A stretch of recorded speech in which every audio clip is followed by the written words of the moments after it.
How do you deal with the stress of a breakup at age 29? Everyone is getting married.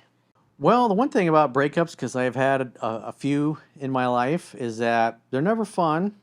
I wouldn't say they get easier. It's difficult. And when the thought of a breakup, the thought of being single again, like when I remember when I was married in my mid 20s, that was a big part of what kept me in that relationship. It was just the thought of, oh, being single again and how many years is it going to be before I meet somebody that I click with, at least on the same level as my ex-wife to be. Hmm. And so that fear that you're not going to find anybody else, or you fear you won't find anybody better, or worse, that the next person is worse than what you had. Right. And so people get driven by fear, and they get worried about that. They get worried that they're not going to find better. And so when you have a breakup, it's the thing that makes it so hard is that your identity becomes associated with it. Especially if you're living with somebody, you wake up together, you sleep together, you're doing your laundry together, you're traveling together, you're shopping at the grocery store together, breakfast, lunch, dinner, you're showering together. It's like you're doing family things, and now all of a sudden you're broken up. Hmm. And so now that person is out of your life, and it's like everything you did, everything you were, was associated with that identity of being in the relationship. And so now that that person's out of your life, and oftentimes if you've been together long enough, even your friends, you become friends with other couples.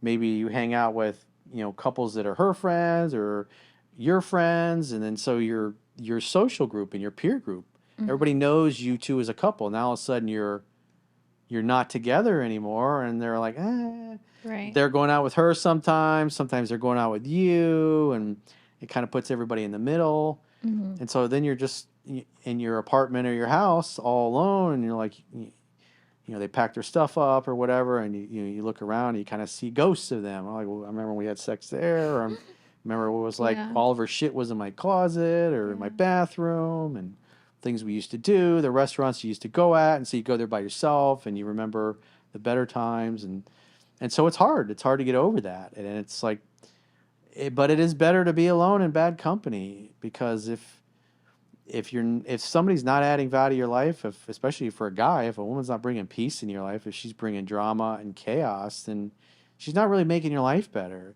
She's put more crap on your plate to deal with. Yeah.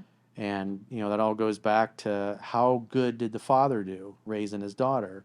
If he did a good job, if he was a man, if he was pretty chill and he taught her to be calm and responsible and loyal and keep your word and things of that nature, and communicate and talk about your needs and work things out without blowing your top or yelling and screaming at your spouse or whatever. It's like if she grew up in a good environment where a healthy relationship was modeled for her, then she'll be much easier to date. I mean, all girls have a little bit of drama. You guys are emotional, and you tend to exaggerate. You tend to speak in hyperbole a lot. Like, we never do this. We never do anything. You never take me Yeah. anywhere. You never kiss me. You never tell me that you love me. And so guys take that literally. And so the if you got a woman in your life that's not adding value, and it's like she's always disturbing your peace as a man, you're just gonna feel like shit all the time. Right. And so when you break up with somebody like that, especially you get out of a toxic relationship, I mean, you miss the fantasy Hmm. of what you wanted them to be, and you often kind of ignore how they really treated you. You'll ignore abuse.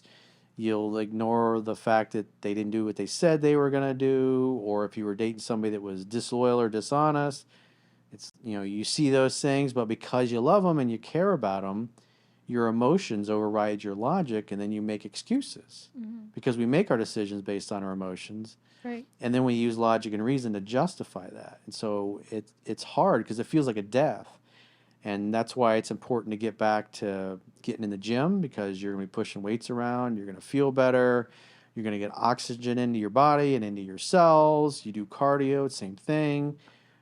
Action, when inaction breeds fear and doubt, but taking action breeds confidence and courage. And hanging out with your friends, because a lot of times when people get into a relationship, especially a long-term one, maybe your significant other didn't like some of your friends, so you stopped hanging out with them, even though you might have really liked them, and so you got to go back and reestablish those friendships. And so it's like it takes time to get back to a place where you can just enjoy your time alone. Right. Because until you're at a place where you love being by yourself, you love being single, you're having a good time, if you can't have fun by yourself, and if you're not proud of your life and the way you're living, it's like, how are you going to get somebody else excited about it? Right.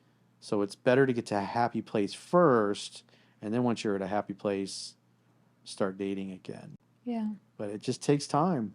And the one thing that will, especially for us guys, that will completely change our attitude and our state about being single again is when you meet somebody who's younger, who's hotter, who's more into you, and who you click with on a better level. But that comes after you get to a happy place yourself. Right. And so you could be having a bad day, and then a pretty girl walks in and sits down next to you and starts, giving you fuck me eyes. You'll completely forget about your ex or whoever it was, especially if you have a great conversation. It'll completely change your attitude, change your paradigm. Yeah. So, but the other thing that it's usually easier for women to get over a breakup because number one, you guys are never out of the game, especially if you're relatively attractive. When you're married or you're in a relationship, you're still getting hit on. You still have men showing you interest, trying to slide into your DMs or whatever, trying to flirt with you at work or when you're out with your friends. And the difference is women are all like, hey, sorry, I have a boyfriend. Hey, sorry, I'm married. Hey, I can't, I'm taken. Or hey, I'm seeing somebody. And then once you're single, it's like instead of just saying, no, I'm taken, you're like, sure, here's my number. Yeah. But for a guy, he hasn't, especially he's been in a relationship for a couple of years. He's got to get back to, his game has gotten kind of stale. He's not used to approaching and talking to new women and striking up conversations. So he's gotten rusty. Mm-hmm. And so to go and start doing that after you haven't hit on anybody or dated anybody else for the last several years, it takes time. It oftentimes takes many weeks, many months for a guy to kind of get back in the swing of things or to get back onto a horse. And so women typically in the relationship 75% of the time. And then when you guys do leave, it's like your feelings are totally gone at that point. And so you're ready to meet somebody new and you're always meeting people. You're always having guys hit on you if you're, a decent looking woman, especially if you're fit and in shape, because 74% of Americans are either overweight or obese. Yeah. So if you're relatively cute and fit and in shape, you're always getting hit on. Yeah. And even if you were with one person for 5 years, it's like from one day to the next when you're taken, sorry, I have a boyfriend. Literally sorry, I'm taken. At the gym, you could literally bump into someone like that. Yeah. And then the next day, now that you're single, I was like, sure, here, take my number. Yeah. But he did mention that like everyone's getting married, so it seems that all his friends are in relationships. So yeah. maybe. So same thing was going on when I was in my mid to late 20s. Everybody's getting married, but the funny thing is, he's 29, right? Yeah. 4 or 5 years from now, at least half those people will all be divorced. You went to their weddings, then you'll be going to their second wedding. And then maybe their third, because oftentimes a lot of those don't work out, and that's just the circle of life. You can't live your life according to other people's expectations. Yeah. And especially when it comes to relationships, you shouldn't be saying, oh, I want to show off to my friends that I got somebody, and so I'll just stay in an unhappy relationship. Because that's not a good option either. It's like, if you're going to be in a relationship, it needs to be with somebody you want to be with. Because again, it's like half those people are getting married in a few years. They're going to be divorced anyways. And they're going to be back on the market single. So it's better to be alone than in bad company. And especially for you guys that want to get married, involve the state in your relationship. And, if you have kids and you deal with divorce court and child custody and all those things, it's like, ugh.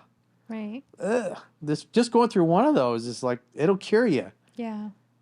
A lot of guys it cures that, but I have plenty of friends. They go through a nasty breakup, nasty divorce, really contentious, and like the fucking ink ain't even dry on their divorce, and they're already putting a ring on somebody else's finger, trying to run off the altar to get married again. It's like, dude, what's the rush? Right. I'm never getting married again. Corey is like, that's it for me. And then 6 months later, oh, it's the best thing ever. It's the one. I got to do it. It's like, why don't you take some time, Dave, for, it's meant to be.